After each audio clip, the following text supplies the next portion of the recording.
Hey everybody, this is David Bloom. I am a writer and podcaster, and I am the host today of a little esports content zone conversation with Stu Grubbs, the CEO of Lightstream. Creative software, browser-based, sits in the cloud, helps people live stream for nothing.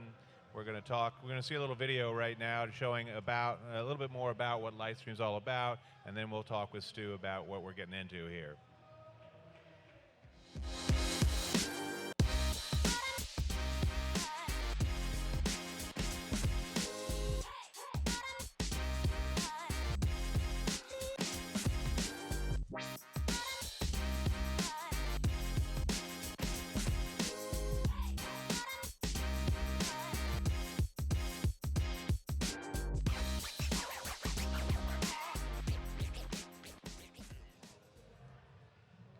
All right, welcome back. So Stu, tell me a little bit about how you all got started with the idea of free software in the browser for live streamers.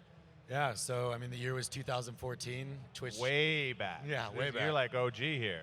Yeah, and Amazon had just acquired Twitch, and some of the other big companies were starting to form new live broadcasting platforms. But we noticed that the tools for streamers were still fairly complicated. You know, if you didn't understand bit rates and codecs and stream keys and ingest servers, it was... Because they're like normal human beings? Right. And in no other industry is usually the on-screen talent expected to be their own technical director and producer and designer, and so... All those fantastic people we have behind this wall here doing incredible stuff, no one else has that, right? That have built those skills for years. Who have built those skills for years and are really good at what they do. Right. Instead, it's just Joe Schmo in his back bedroom. Right. And most people have a story to tell and don't want them to learn how video gets made on the internet, you know, at a technical level. So we started playing around with the idea that most of these tutorials, you know, look at the hardware that you have or look at your internet connection and then tell you how to configure it. And we said, well, we think a lot of that could be automated. And so we started to think of how could you build a creative studio that does a lot of this for you. So the original product was log in with your Twitch account, drag and drop everything into place, and go live in a matter of minutes instead of 12 weeks of YouTube videos and reading and tutorials. That seems like a win. Right. That's good. Okay, so that was Twitch only, though. Yeah, and so we slowly added, the other platforms, YouTube Gaming, Facebook Live. Back then they were called Beam, but what Mixer eventually became via Microsoft. And, we built it into a web browser so you could do some really unique things. So like you and I could produce a podcast together remotely from two different parts of the country and stream that to any of these platforms. And that was compelling, but it was also immensely complicated the way we decided to build it, because we decided to build it all in the cloud. So some of the work wasn't on your machine, it was in the cloud. So you had more resources. Trying to offload it, push it up in the cloud, but then it depends on a connection. That's exactly right. That's exactly right. And so we were betting on the fact that internet at home keeps getting better and better. It's better than it's ever been, and it continues to grow like crazy. Fiber is now more readily available. And it was honestly not that much more of a leap. You know, our minimum threshold, for instance, is 5 megabits per second, and most home internet these days is at least 100. So, yeah, my AOL account's not that fast, but anyway.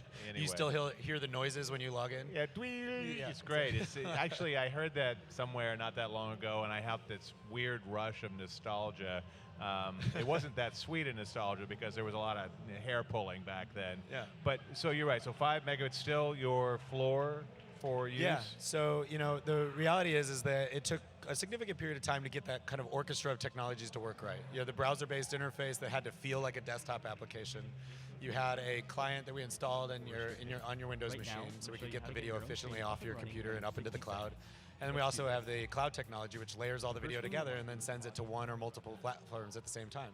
So getting that to work took a few years, but right when we got it to work, we started to look at what are the different sources of video that we could be bringing into the cloud? Not just your PC, but could an Xbox work? And we started to have a conversation with Microsoft. And I'd say that's probably the best demonstration of our technology is what we've done in partnership with Microsoft, which is what that video was about, for instance. Okay, so I notice it shows Mixer only. I'm guessing you're no longer an independent company? We are. Okay. No, we're based out of Chicago. We're still an independent company. We're no longer 12 people. We're about 25 now. We're massive. All right, getting big, doubled up. That's all right. But yeah, I mean, we just saw the complexities of streaming an Xbox used to be that you had to buy a $150 capture card, hook that up to a PC that you have in your living room, run another complicated piece of software that you also have to learn. And we And talked. stream it over to from your Xbox into that, and then add into the internet. Is that how it had to go? And so what we started to look at and talk with Microsoft about was, could the Xbox just send to our cloud? And once it was in our cloud, could you open up any web browser and see your Xbox feed appear there? And then you can add all your alerts and overlays right there. No extra capture card, no heavy investment to get started streaming and decide. And that would sit up in the cloud, all the alerts and all that stuff. And Microsoft loves this because they're one of the biggest cloud companies in the universe with Azure and all that, right? Yeah, I mean, that's part of it. And the other thing is they wanted more people streaming their Xbox. And the financial and technical hurdle before we existed was significant. So you couldn't even see if you liked streaming, let alone if you wanted to invest in it, right? Right. So, yeah, and what's neat about the technology at this point is that from Xbox through Lightstream and to Mixer and your viewers is 800 milliseconds. So your delay on a stream usually is anywhere from 12 to 20 seconds on a lot of platforms. And even with us in the pipeline, it's less than a second. So you're having a real engaging conversation with your viewers. Right. Well, you are. I'm not sure I would, but the audience can speak to that more than I could. So in terms of where you go then, you've talked about Xbox and PC, and those are two of the big platforms. Are you able to do this on a PS4 or any of the other platforms out there? We've started to have conversations with other hardware manufacturers, both in the console market but also in the traditional hardware space, about those devices being able to send natively up to the cloud. Get that into an environment where we do the video manipulation up there and then send it to the platform, keep the video in the cloud on its way to the viewers, right? I mean, I would think that to some extent, once you've sort of fixed those big plumbing issues up in the cloud, the whole point of the cloud is that then you can add these other sources in, right? With a relatively modest engineering effort to make them speak nicely with each other. That's exactly right. And I think one of the other interesting trends that's coming and talked a lot about here at E3 are things like Stadia, things like Microsoft xCloud. A lot of the, having the latest, greatest console is now available to you as a subscription. And you now have the best and brightest hardware all the time, so long as your subscription's active. I mean, that's where the future's going to be. Now, if your gameplay is already being played in the cloud or generated in the cloud, for instance, why bring that down to a piece of software on your computer or something else? So you want to keep that in cloud. So you'd go xCloud or Stadia directly into Lightstream, directly over to the viewers that you have on any platform that you stream on. So let's talk about what those cloud-based systems mean for a cloud-based streaming service. Are you positioning yourself as the interface opportunity for the creator who wants to show his stuff through Stadia, through whatever Microsoft and the shared PS5 and Microsoft venture is going to be? I mean, what's that all look like in the future with, I mean, I think we're going to have Apple's going to have the arcade system, et cetera, et cetera. Yeah. So I definitely think we're most uniquely positioned to support.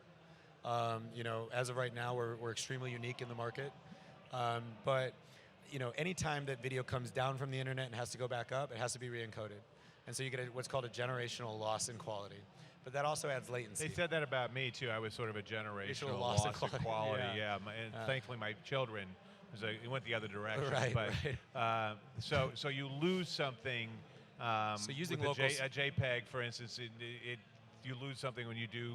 Whenever you remake the video, and so if you were to bring it down from the cloud to put it into local software, only to just re-upload it to send it to your viewers, you'd have that loss. And so if you could keep the video in the cloud and move it right into our compositing engine and then right over to your viewers, that would be ideal for a number of reasons. Not what you're doing now. It's what well, right now a lot of the sources are in your home, so they come up to the cloud. Right. But to go back up and down. But if Stadia's up there and you're playing on it, and I've got a way to talk over the game that I'm playing on Stadia, just as an example, because they've shown the most so far in terms of what they want to do.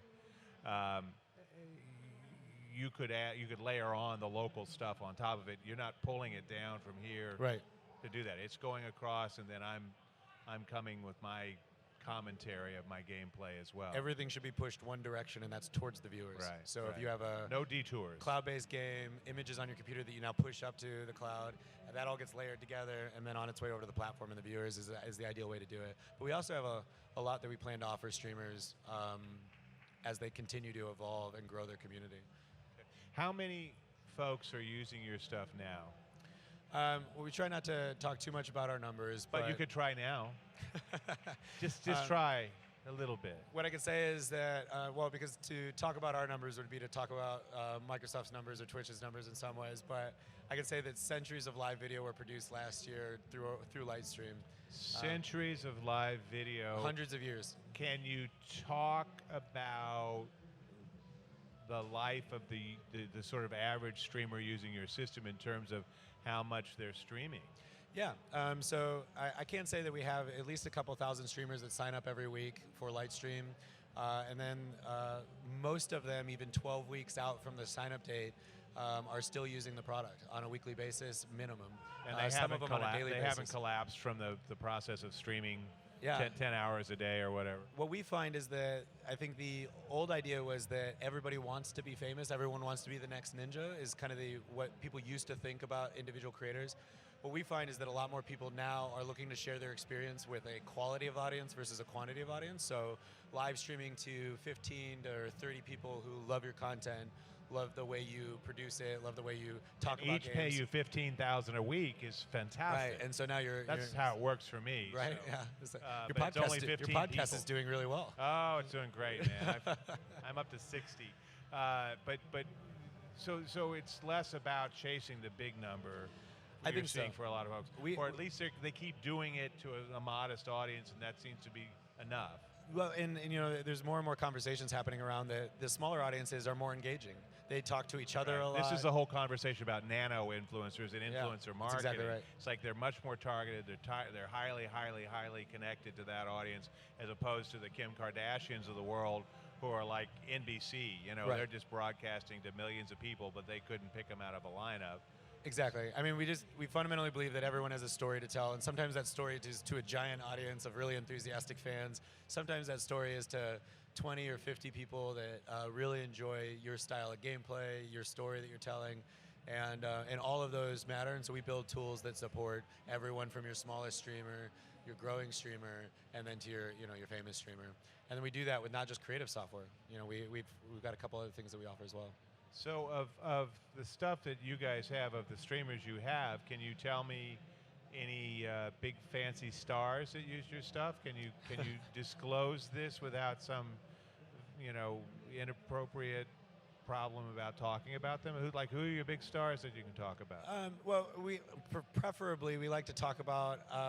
We have a young man who streams specifically to his brother who's deployed overseas.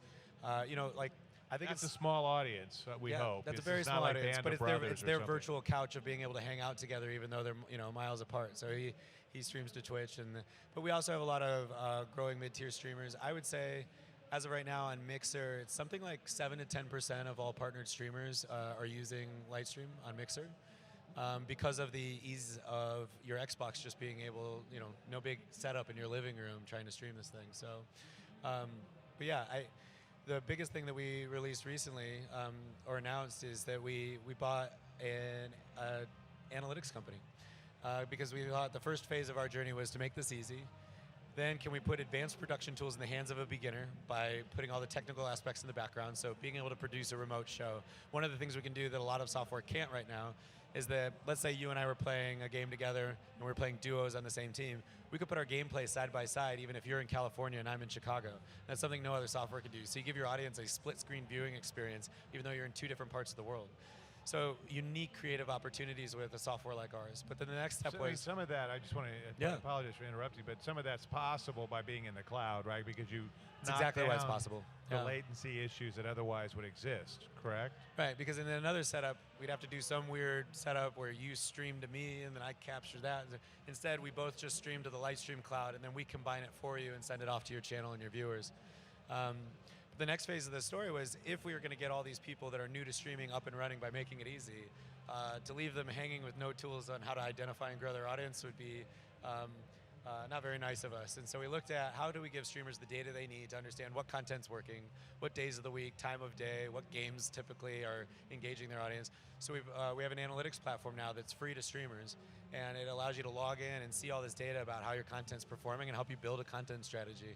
And so that's kind of phase 2 of what Lightstream's trying to offer. Okay, so you just acquired a company? Yeah, it's called Arsenal.gg.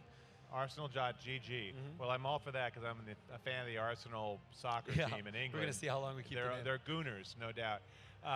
So you bought Arsenal, but that just happened. Yeah, no, February. February. Okay, through 3 months, so you've barely gotten a chance to shake each other's hands and start diving into. They've been the data. longtime friends, but yeah.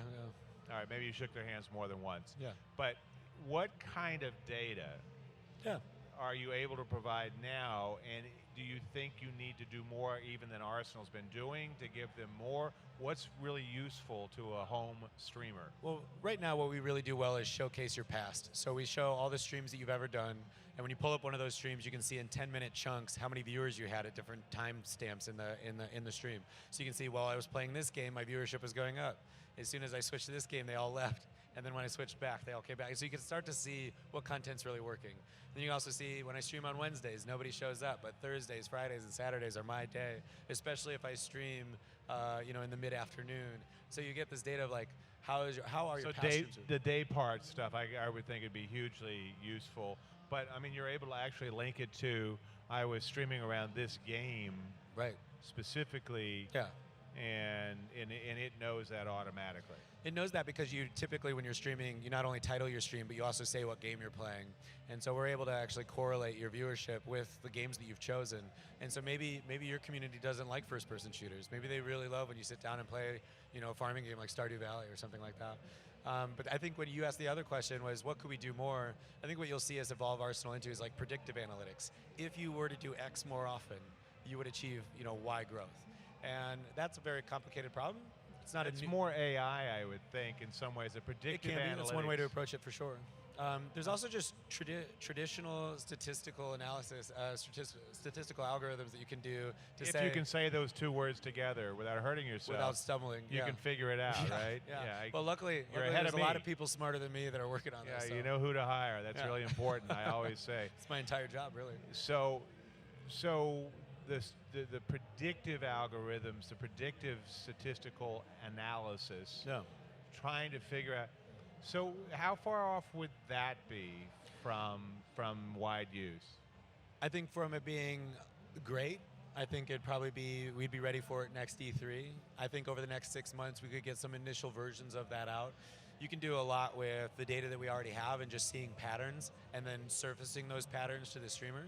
I think doing things like seeing long-term trend lines, that'll take more time. But surfacing some patterns that, hey, by the way, we've noticed Wednesday's your best day. We've noticed that this time of day, statistically speaking, is really successful for you, or this type of genre of game, and that kind of stuff. So surfacing that, we could probably do by the end of the year. So you're already aware of some of those kinds of trends in a mega way across your platform, right? About day parts, about platforms that are working and all that. Tell me, are there any surprises? Are there any, just for Joe, live streamer out there, like what would be the times of day? I mean, I'm sure it is specific to each one, but it's not completely specific to them. What are the good times? Well, I mean, I think it really does depend, though. I mean, the age disparity on the platforms is actually pretty wide. And so depending on who you attract to your stream as well. For instance, if you tend to have a younger audience, broadcasting during school hours is probably not ideal. If you tend to have an older audience, the end of week is going to be better because the end of the week, they have more time available, right? Or after work, that sort of thing. That being said, some of the older audience is able to watch while they're on their lunch. I know a number of people, especially in our business, that keep a second screen up with different streams that they love because they can't play games right now because they're at work, but they could watch you play games. So it really just depends on the type of content and type of audience, and it is fairly unique because if you do have an overlapping style to another streamer, you're going to want to stream on the opposite hours of that person, right? Well, that's an interesting thing. So it's counter-programming. If I know that, if I'm a Fortnite guy and I know Ninja's on from noon to forever. You're probably going to want to avoid that. I'm going to go on after forever, right, just because I might have a chance to get some tiny bit of that audience. Or I'm going to go to PUBG or something else where I can get maybe not as big an audience, but a dedicated audience, right? I mean, that's the other thing is sometimes how do you counter program and think about that as a strategy? And we used to have network programmers worry about this. Now you're your own network. You've got to figure out where do I fit, right? That's exactly right. Yeah, that's exactly right. And I think, that's why our focus has always, we've found our ideal creators in this,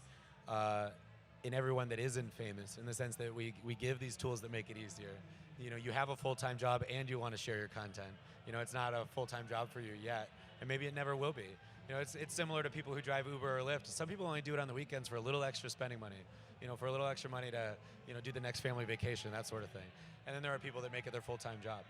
And so for us, we try to build tools that allow you to do that at scale and to look like a professional. Because no matter how much you're streaming, you still want to look like everything else you watch. You still want to feel like you've made this stream look your own, that it has your sense of style, and it also doesn't look like it was just kind of slapped together last minute, right?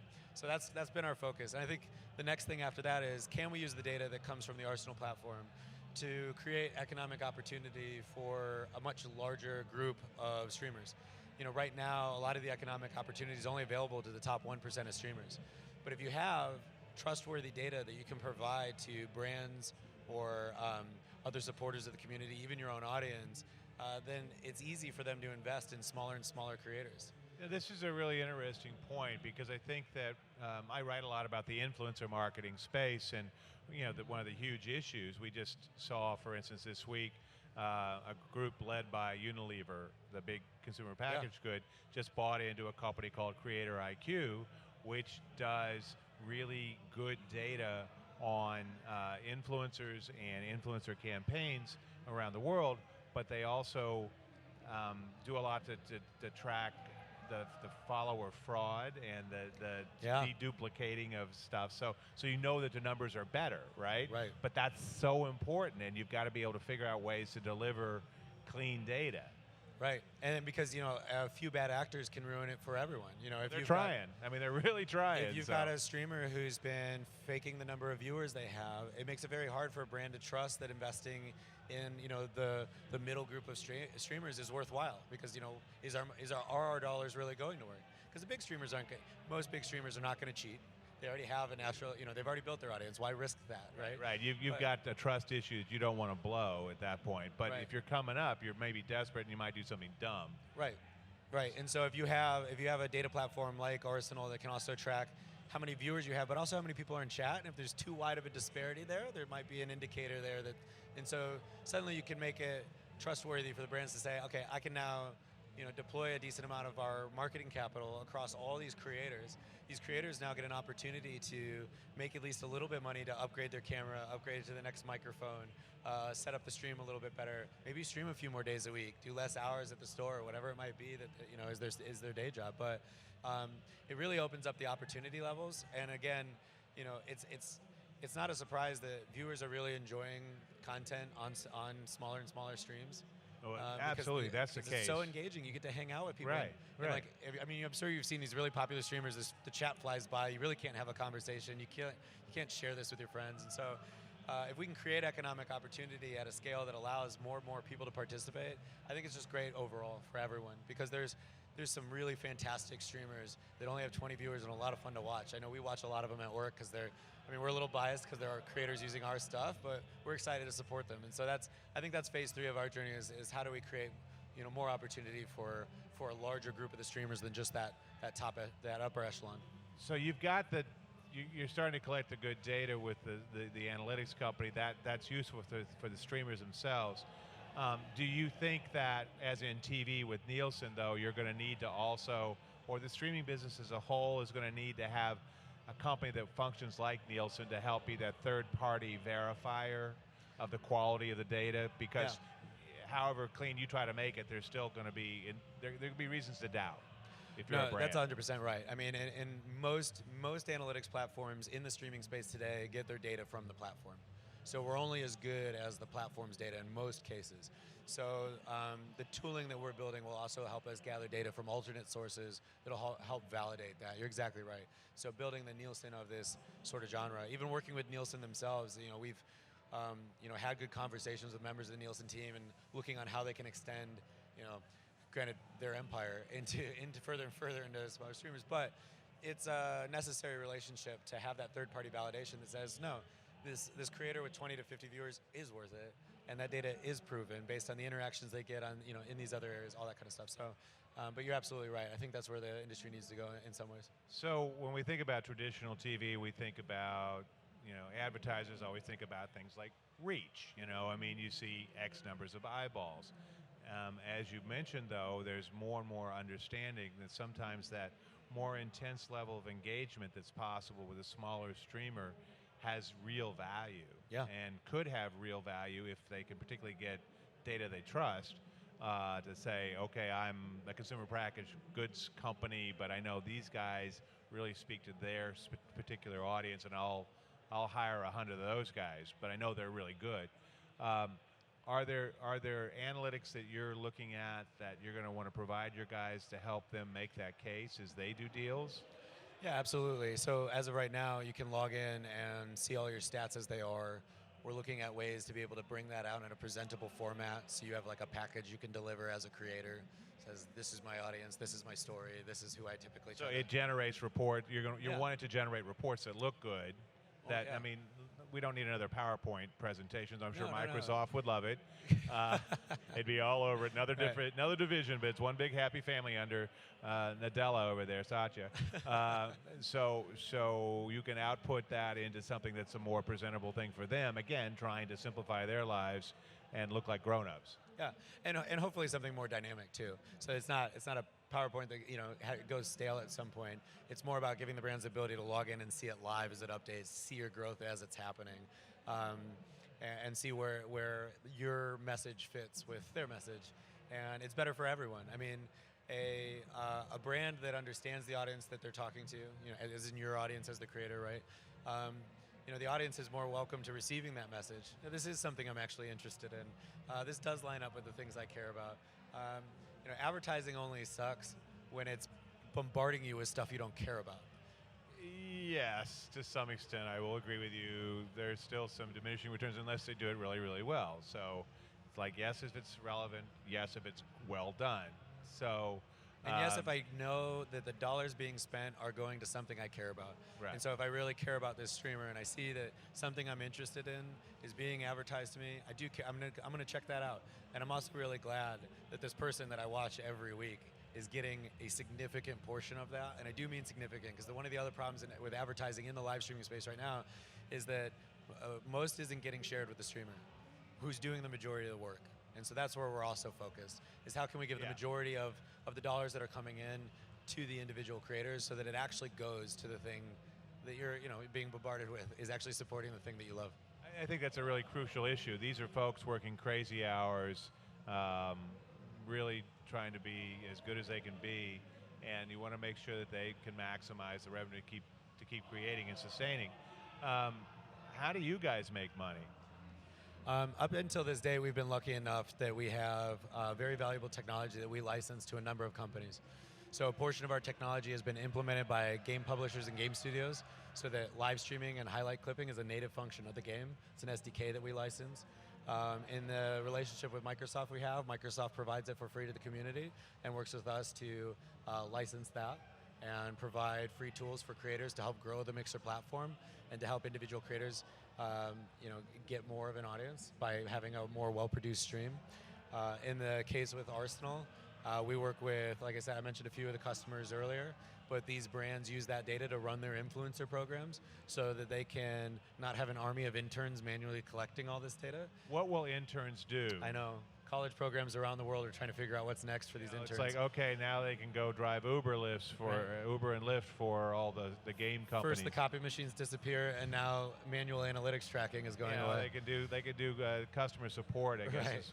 Right. Right. But so yeah, we've tried to make our tools for creators as available as possible. Yes, it has been difficult finding monetization strategies that don't involve directly monetizing those streamers, but our goal for this first phase of the company was, can we get these tools in the hands of as many people as we can in a meaningful way?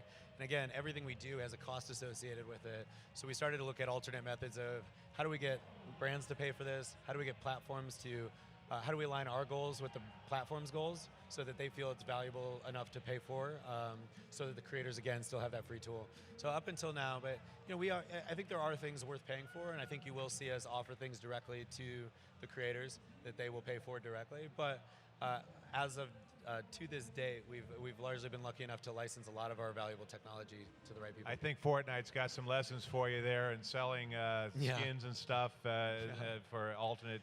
Go free, give them some extra ways to go up. But anyway, Right. this has been David Bloom with Stu Grubbs of Lightstream. Thanks Thank for you, having Stu. me. Thank Glad you. to be here. We'll be back in a little while, folks. Take care.